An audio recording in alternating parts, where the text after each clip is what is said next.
Nova mutação do coronavírus já chegou no Brasil. O livro sobre a origem das espécies, obra científica do naturalista britânico Charles Darwin, é publicado na Inglaterra em 24 de novembro de 1859. A teoria de Darwin defendia que organismos vivos evoluem através de um processo que chamou de seleção natural. Nesse livro, Darwin, mesmo sem saber de genética, mesmo sem conhecer que existia o gene, já falava de organismos que se adaptavam, que eram mais capazes de sobreviver a qualquer variação que lhe fosse vantajosa. O Jurassic World é um parque de sucesso, mas depois de atingir a marca de 11 milhões de visitantes, começa a perder público. Então os cientistas do parque decidem criar uma nova atração, buscando atrair maior público. Mas as coisas dão errado, e com a nova atração, a solta, os visitantes terão que correr para sobreviver. Um dinossauro geneticamente modificado, um mutante no Parque dos Dinossauros, põe em risco toda a segurança da Ilha Nublar, que recebe 10 milhões de visitantes todos os anos para o parque temático, e naquele dia especial é visitado pelos sobrinhos da administradora. Estamos falando do filme Jurassic Park, Parque dos Dinossauros, de Steven Spielberg. Então, estamos falando de mutação. Desde fevereiro deste ano, pesquisadores do mundo têm investigado mais a fundo uma das muitas mutações do SARS-CoV-2, o vírus que causa a Covid-19.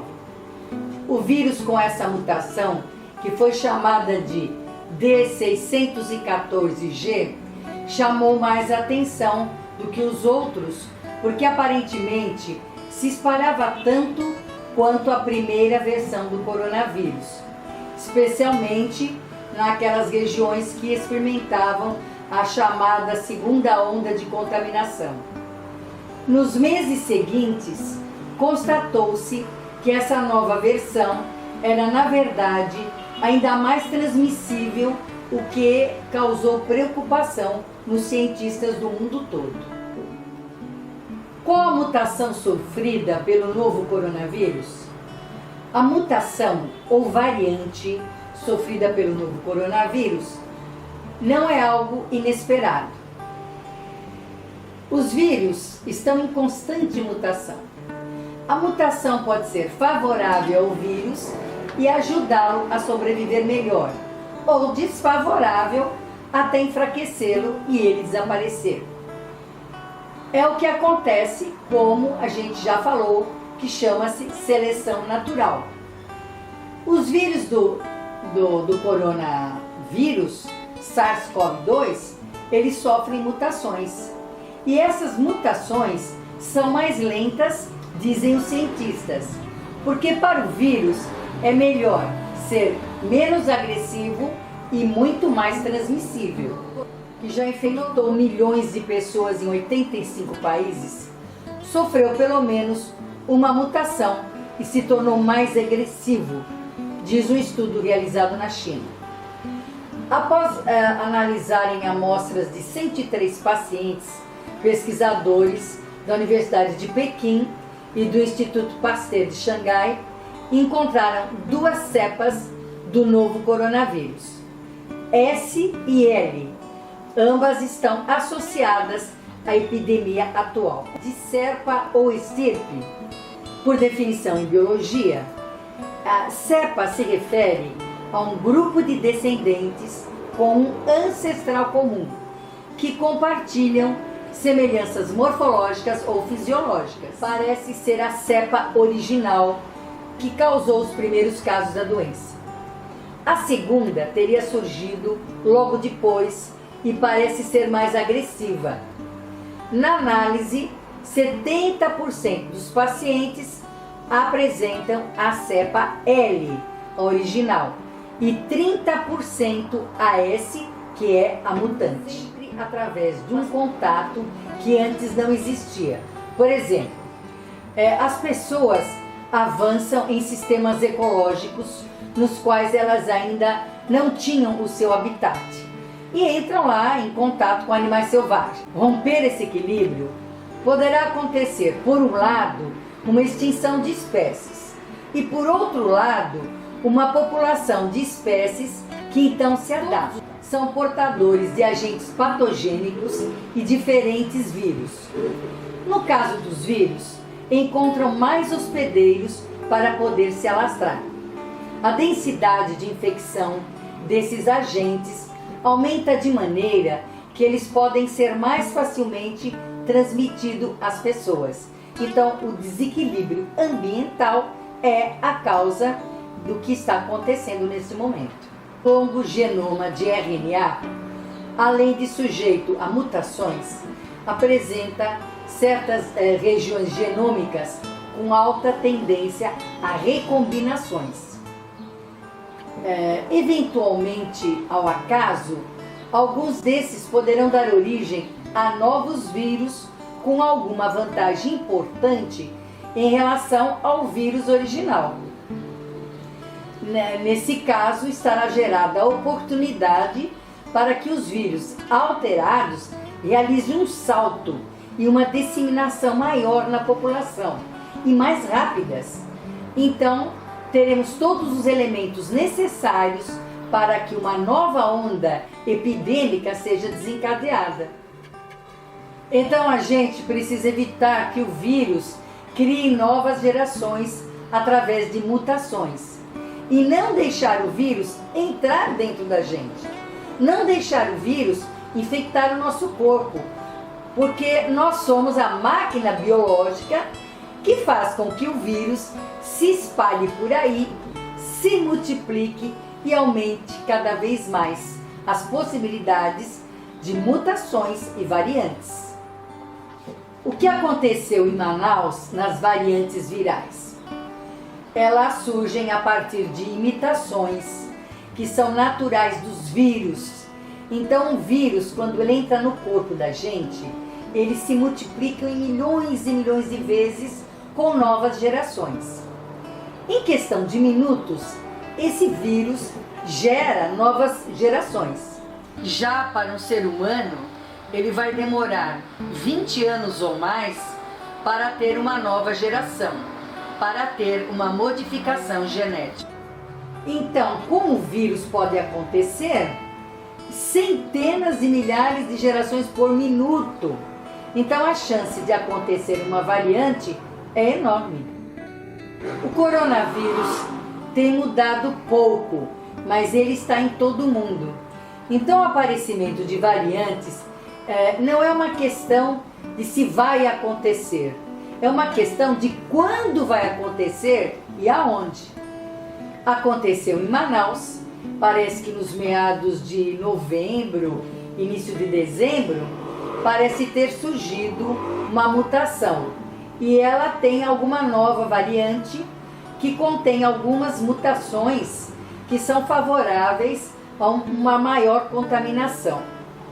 E essas variantes que apareceram em Manaus, elas contêm muitas opções que também estão presentes na variante do Reino Unido e da África do Sul. É o que está acontecendo no Reino Unido e em Manaus. É uma variante mais transmissível, mas não é mais letal. Mas é assustador, porque aumenta demais o número de contaminados. Já detectaram hoje 3 casos dessa variante em São Paulo. Então, os aeroportos estão proibindo a entrada de pessoas da África do Sul e do Reino Unido para evitar que essa variante se lastre pelo Brasil afora. Este vírus vai chegar em mais pessoas, não necessariamente matar essas pessoas, mas é claro, pode aumentar a taxa da mortalidade, mas ele vai conseguir chegar a mais pessoas. Então, essa mutação, a chance dela acontecer em vários países ao mesmo tempo é grande. Então, por isso que provavelmente essa mutação está aparecendo aqui, agora em janeiro. Parece que é uma mutação que favorece a transmissão para o vírus, que para ele é muito bom. Mas, gente, a gente não pode só estar falando da mutação da variante do coronavírus, que veio do Reino Unido ou da África, que provocou esse colapso em Manaus, né? O que provocou foi a questão: festas de final de ano, viagens, compras, ninguém usando máscara, alta circulação de pessoas, aglomerações, numa boa. E aí a gente está vendo o efeito disso.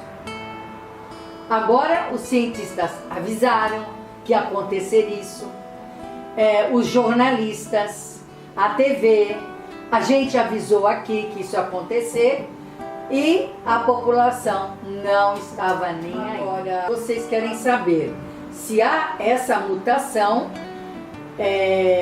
vai impactar alguma coisa com a vacinação. As mutações verificadas principalmente no Reino Unido não causaram impacto na eficácia das vacinas que já estão sendo aplicadas e produzidas. No entanto, alerta sobre a necessidade de medidas de contenção e cuidados nesse momento. Consideramos esse aumento na transmissão pode estar mais ao descuido da população do que a própria cepa mutante.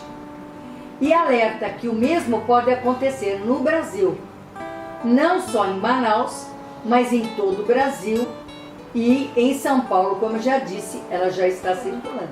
Hoje, observar medidas de isolamento social, diminuir as saídas, aglomerações, usar máscaras, álcool gel é necessário. Como é difícil, né? Eu não entendo como é que esse Homo sapiens ele não consegue entender e ouvir o que está se passando.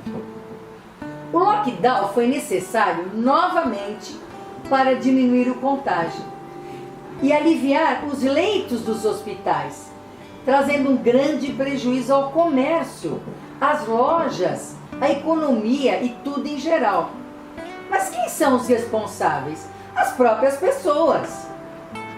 No Brasil, o lockdown já foi adotado nos estados Maranhão, Pará, Amapá, no Amazonas, Mato Grosso do Sul, Minas Gerais, Paraná, Rio de Janeiro e Rio Grande do Sul, para aplicação em 3 grandes focos da doença no país. Estados que estão entrando em lockdown: São Paulo, Rio de Janeiro e Manaus. E é possível que a variante estão localizadas nesses estados. Não existe tratamento precoce. Essa questão de tomar remédios preventivamente até hoje, a ciência demonstrou que nenhum remédio vai prevenir a Covid-19. Por enquanto, a vitamina D e C ajudam a aumentar a sua imunidade. A população de Itajaí, Santa Catarina, e de Manaus resolveram aderir ao tratamento precoce. Houve distribuição de medicamentos do governo gratuito para todo mundo. E essas cidades tiveram o maior índice de mortalidade. E não funcionou nem em Manaus e nem em Itajaí. Em nenhum lugar do mundo fosse eficaz, não teríamos quase 220 mil vidas perdidas no Brasil durante a pandemia do novo coronavírus. A cloroquina não teve comprovação científica de sua eficácia contra a doença em nenhum lugar do mundo. A gente vai ter uma nova vacina vinda de vários países que já cobrem essas variantes, essas mutações. Se o coronavírus se mantiver nessa taxa de transmissão alta, é possível que a gente tenha que se vacinar todos os anos, como é o caso da vacina da gripe. E não sabemos dizer se isso vai acontecer ou não, porque a gente não tem ainda as evidências das variantes atuais e nem sabemos por quanto tempo, mesmo com a vacina, vamos ter imunidade. Devido aos riscos que o pessoal fala que a vacina pode causar, nada disso existe, só existe na cabeça das pessoas. O risco da doença é muito maior do que da vacina. Uma redução de 1% na taxa da transmissão, quando você está lá falando de curva exponencial, porque de acordo com a transmissão de doenças epidemiológicas, nós fazemos uma curva exponencial de taxa de transmissão. E dá para provar o seguinte: uma redução de 1% faz um efeito absurdo lá na frente. Então qualquer pessoa vacinada, uma pessoa que ela vai fazer diferença porque ela quebra uma cadeia de transmissão. Isso é muito importante. Eu me vacino e eu quebro essa cadeia e ajudo o coletivo. O Programa de Imunizações, PNI, existe há 47 anos. Nós possuímos capacidade, organização e estrutura. Estamos acostumados a fazer vacinações em massa e temos ótimos exemplos disso na nossa história, como as campanhas contra a varíola, a poliomielite e a gripe. Já as vacinas hoje aprovadas pelas farmacêuticas e algumas pela Anvisa. A Pfizer Biotech, a Janssen, o Instituto Butantan com a Sinovac, a Oxford AstraZeneca e a Moderna. Cabe a um fazer a sua parte, o governo, a população, você. Meus amigos, agradeço a todos. Compartilhem os vídeos das vacinas. Muita gente precisa ouvir essa orientação. Coloque seus comentários, tirem suas dúvidas. Quem não se inscreveu, se inscreva no canal e ative o sininho para receber a notificação de novos vídeos. Agora o canal com um novo nome, Nas Ondas da Ciência. Se inscrevam aqui, quem ainda não se inscreveu. Continuo tirando dúvidas sobre o momento atual. Ponha lá no comentário, quem tem meu WhatsApp. Eu tenho recebido muitas perguntas e o próximo vídeo eu vou me dedicar às perguntas que vocês fizeram. Muito interessante. Gratidão a todos. Por favor, se cuidem, tá, meus queridos? Essa semana e a próxima será uma semana difícil, mas esperançosa, porque nós já começamos a vacinação. A todos, meu muito obrigada. Namastê.